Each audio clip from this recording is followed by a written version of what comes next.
In April 1969, at the Riverside International Raceway, Lloyd Ruby's Camaro obliterated the qualifying record, leaving Ford's best drivers staring at the timesheets in disbelief. Under the hood sat an engine so dangerous that NASCAR inspectors immediately tore it apart. This was Smokey Yunick's Hemihead 302, an all-aluminum monster born in a Florida garage and killed by corporate fear before it could rewrite racing history. So in this video, we're going to take a look at Smokey Yunick's Hemihead 302 and why the suits decided it was too powerful to survive. Let's dive in. When Ford launched the Mustang in 1964, they created a problem Chevrolet couldn't ignore. The pony car era exploded overnight, with younger buyers flooding dealerships for affordable, stylish performance cars. By 1967, Chevy fired back with the Camaro, built on GM's new F-body platform. The marketing team claimed Camaro meant a small, vicious animal that eats Mustangs, which was complete fiction, but the car's bite turned out real enough.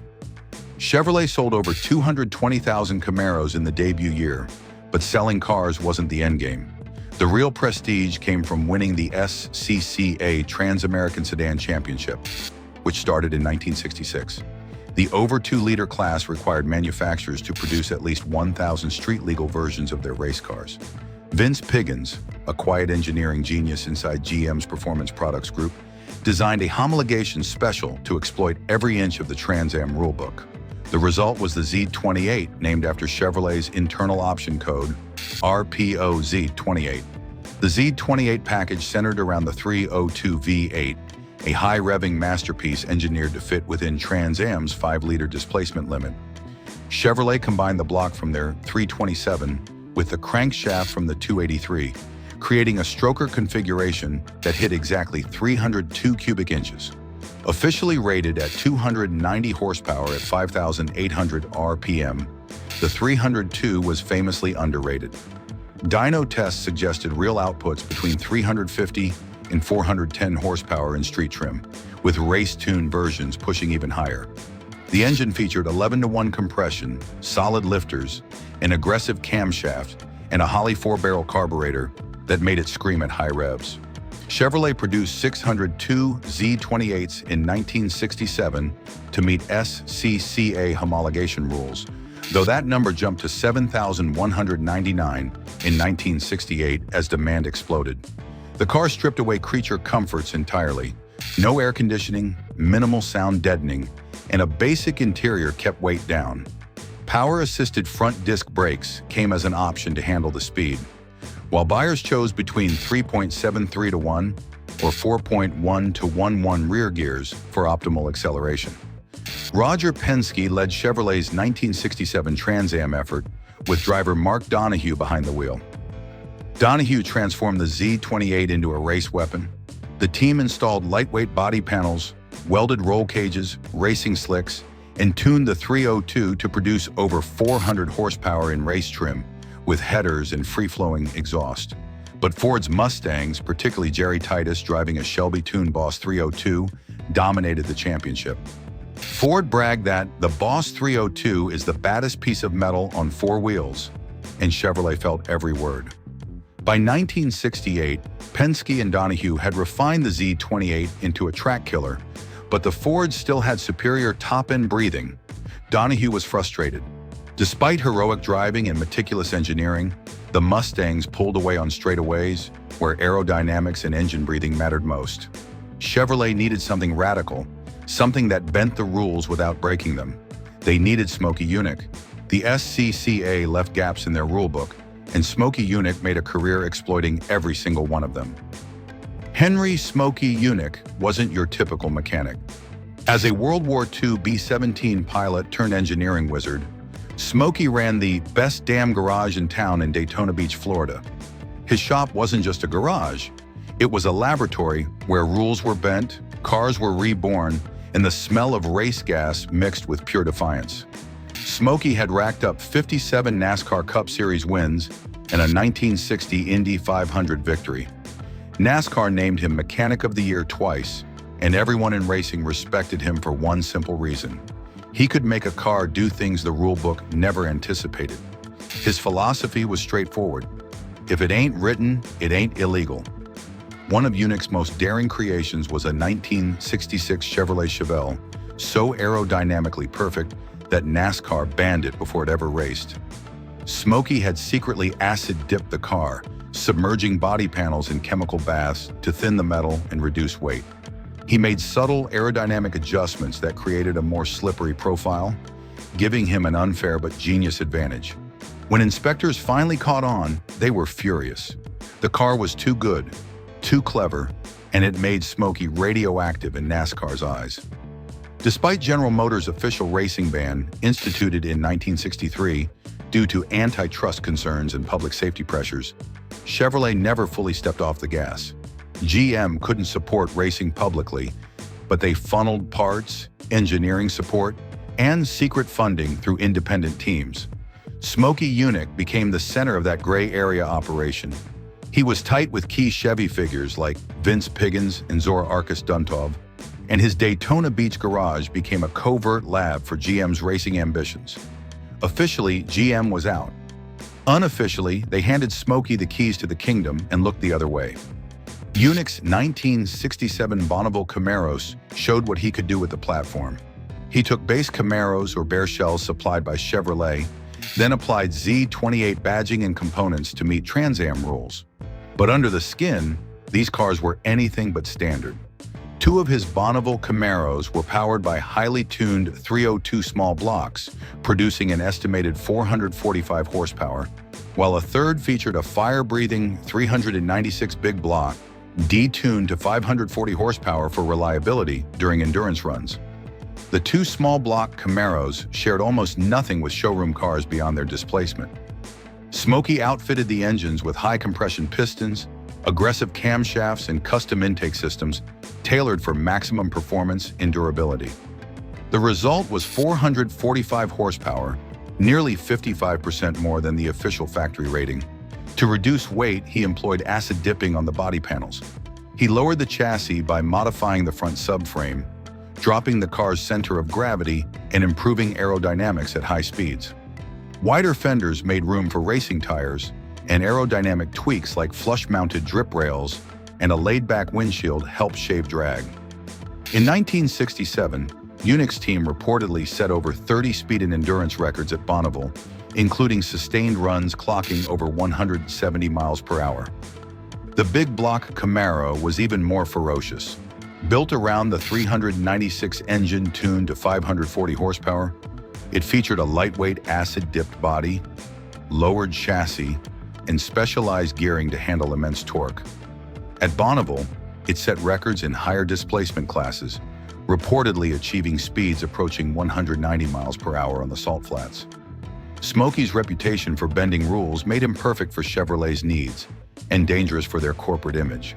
His genius was undeniable, but his methods made executives nervous. When Chevy asked him to build something radical to topple Ford's breathing advantage, Smokey assembled a team of engineering renegades and went to work. What they created in that Daytona garage would terrify GM's boardroom as much as it dominated Ford on the track. The Hemihead 302 was an all-aluminum marvel designed to maximize airflow, combustion efficiency, and power output. Unlike the standard Z28's iron-headed 302, this engine incorporated advanced components that made it an exotic, uncompromising race weapon. The crown jewel was a set of semi-hemispherical aluminum heads nicknamed porcupine heads for their canted valves, which looked more at home on a big block than a high-winding small block. Dave Martins, Chevrolet's port design sculptor, shaped the ports like art. Charlie Turner, a former Chrysler Hemi guru, designed the combustion chambers with racing pedigree and high RPM hunger. Smokey Yunick integrated their work into a functioning monster. The design moved the spark plug closer to the center of the chamber, boosting combustion efficiency and opening the door to massive valves, 2.05-inch intakes and 1.94-inch exhausts. Those valves were bigger than what came on the production Z28, and engine builders joked you could fit your fist inside the ports. The huge intake runners sacrificed low-end torque for high RPM fury, making this engine a beast on the track but difficult on the street. The spark plug's prime position came with turbulent exhaust flow that left the heads just short of perfection. Still, on paper and in testing, the engine screamed. It revved beyond 8,000 RPM and made well over the advertised 290 horsepower. The Hemihead featured a unique aluminum cross-ram intake manifold, a clean-sheet design built specifically for the canted valves. The runners were shaped like smooth ovals, engineered to send air charging into the combustion chambers with minimal turbulence and maximum velocity. Perched on top were two Holley 4295 carburetors, each gulping down 585 cubic feet per minute for a total of 1,170 cubic feet per minute. That's almost double the airflow of the production Z28 single Holley, and even outflowed the already impressive dual 600 CFM Holleys on the production cross-ram. Chevy engineers added directional ridges to the plenum to fix uneven mixture distribution, especially in cylinders 4 and 7, which often got shortchanged. These ridges ensured every cylinder pulled its weight. Sitting atop the carburetors were Smokey hats, air horns that were both a tribute to Yunick's signature black cowboy hat and a functional tuning element. The intake had no heat crossovers and no chokes. Cold starts were impossible. This was built for racing, drawing cool, pressurized air from the base of the windshield through a cowl induction system perfect for building dense, power-packed mixtures at high revs. The pistons were forged for war, built to squeeze every ounce of performance from the Trans Am's 305 cubic inch limit. These 12.5 to 1 compression pistons weren't ordinary. Their crowns were custom shaped to work with the semi-hemispherical combustion chambers, making room for dramatically angled valves while promoting efficient explosive combustion. This was a giant leap from the standard Z28's 11 to 1 compression. Detonation lurked just outside the safe zone, demanding race fuel, razor-sharp tuning, and nerves of steel. Magnesium valve covers topped off the engine, oversized to clear the complex valve train, and strikingly similar to big block covers. They cut weight and added to the engine's aerospace mystique. All major components, heads, intake manifold, pistons, and even a lightweight aluminum water pump, carried O prefix part numbers, a clear sign from GM's engineering department that these parts were never intended for mass production. They were experimental, rare, and reserved for the inner circle. A 1969 Hot Rod article claimed the engine pushed out 501 horsepower, naturally aspirated from a 302. Experts like Gordon Kirby and John Lingenfelder peg reliable race output at 430 to 450 horsepower. Still over 100 horsepower beyond the Ironhead version. That's over 150 horsepower more than the factory-rated Z28 and well beyond what most Trans Am competitors had ever seen. Lloyd Ruby, the primary test pilot for Yunick's Hemihead Camaro, was no stranger to speed. After his first shakedown run, he came back white-faced and reportedly said, "Smokey, this thing pulls like a goddamn jet fighter, but it feels like it's gonna blow sky high any second." That raw, untamed power defined the Hemihead's edge and its danger. Riverside 1969 was the Hemihead's moment to prove itself and the beginning of its end. Lloyd Ruby arrived at Riverside International Raceway in April 1969 with Smokey Yunick's Hemihead Camaro, and the paddock immediately sensed something different. The engine note was crisper, more aggressive than any other Z28 on the grid. When Ruby took to the track for qualifying, he didn't just beat the competition, he shattered the qualifying record, leaving Ford's best drivers staring at timesheets in disbelief. The Hemihead breathed where the Boss 302 gasped, pulling hard through the upper RPM range where Fords typically dominated. Then NASCAR inspectors stepped in. They tore the car apart on the spot, scrutinizing every component. The disqualification came not for the engine itself, but for chassis violations. The acid-dipped body that made it lighter than regulations allowed and lowered subframe modifications that altered the car's center of gravity beyond acceptable limits. Smokey had pushed the rulebook too far in areas outside the engine, but the inspector's real concern was obvious. The engine was too good, too visible, and too radical. The Hemihead's potential was terrifyingly real, and that scared the competition as much as it scared GM Chevrolet executives, had been watching nervously from the sidelines. By early 1969, they quietly pulled the plug on what could have been the most formidable small block in Trans Am history. The reasons weren't only mechanical, they were political, financial, and strategic. Mark Donohue and Penske Racing had already made the Z28 a championship machine. The standard Ironhead 302 was reliable, torquey, and deadly effective. Donohue beat Ford at their own game in 1968 and was on track to do it again in 1969. Why mess with success? GM executives asked themselves why risk a scandal for an unproven engine when they were already winning. The Hemihead represented overkill, marginal gains for maximum risk. The exotic aluminum parts were expensive and fragile under stress. The engine lacked low-end torque, making it harder to sell even to racers who needed punch out of corners. Compared to what the standard 302 was delivering and the promise of big block beasts like the ZL1427, this side project looked more like a money pit than a solution. But the elephant in the room was GM's racing ban. Since 1963, GM had enforced a strict no-factory racing policy. Officially, they weren't involved in motorsports. Unofficially, they absolutely were, through backdoor deals, shadow projects, and trusted hands like Vince Piggins and Smokey Yunick. But the Hemihead was too visible, too loud, too close to violating the corporate facade. GM feared NASCAR's wrath most of all. If this exotic Chevy engine dominated Trans Am, Bill France Jr. would ban it and retaliate against Chevy and NASCAR, their real cash cow. Stock car racing generated far more revenue and brand loyalty than Trans Am ever would. Smokey's reputation didn't help. His 1966 Chevelle scandal made him radioactive. Associating the Hemihead with him guaranteed NASCAR's veto. Smokey's fury was palpable.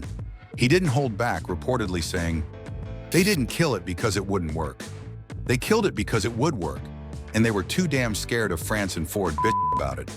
Only a few sets of heads were ever made, and a few full engines were built. 3 complete engines, maybe. A handful of heads crated and forgotten. Not nearly enough to meet any kind of homologation requirement or justify mass production. By the spring of 1969, Chevrolet made their decision. Forget the Hemihead.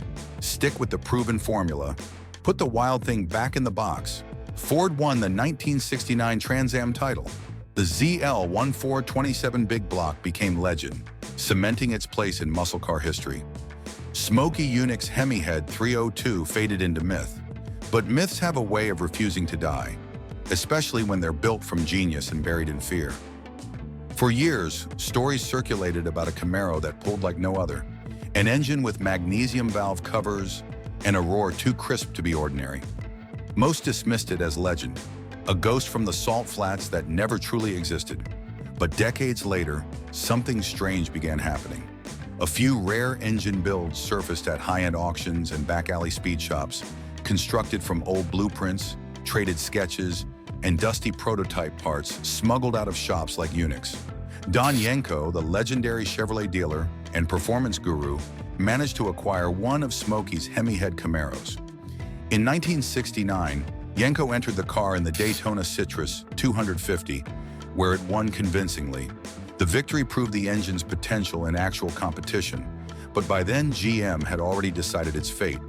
The win was bittersweet, a glimpse of what could have been if corporate fear hadn't silenced engineering genius.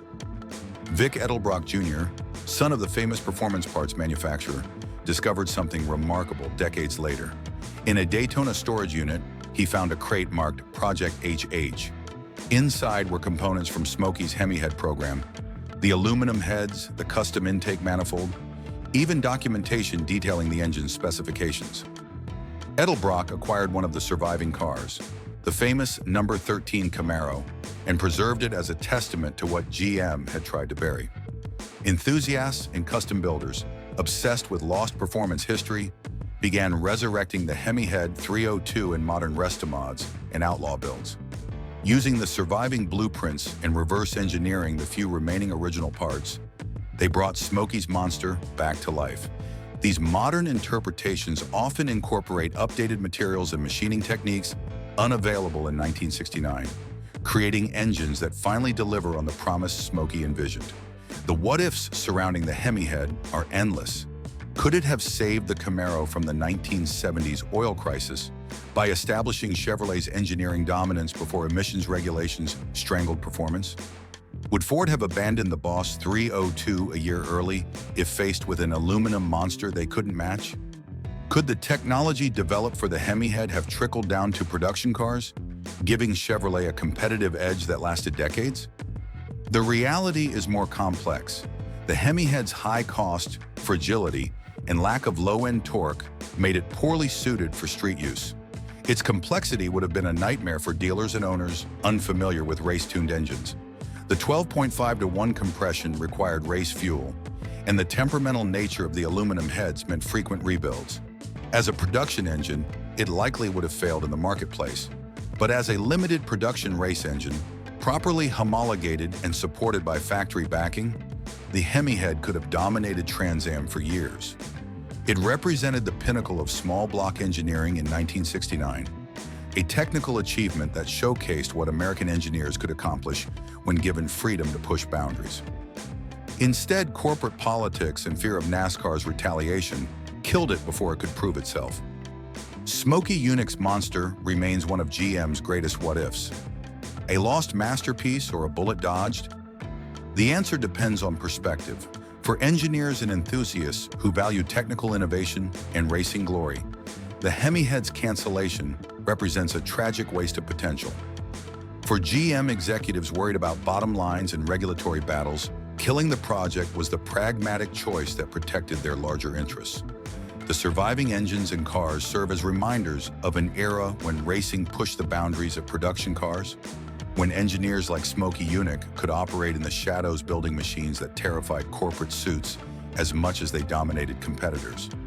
The Hemihead 302 lives on in the garages of collectors and builders who understand its significance, a ghost that refused to stay buried. So what do you think? Was Smokey's Hemihead a lost masterpiece that could have changed racing forever? Or was GM right to kill it before it caused bigger problems? Drop your thoughts in the comments below. Let's debate this.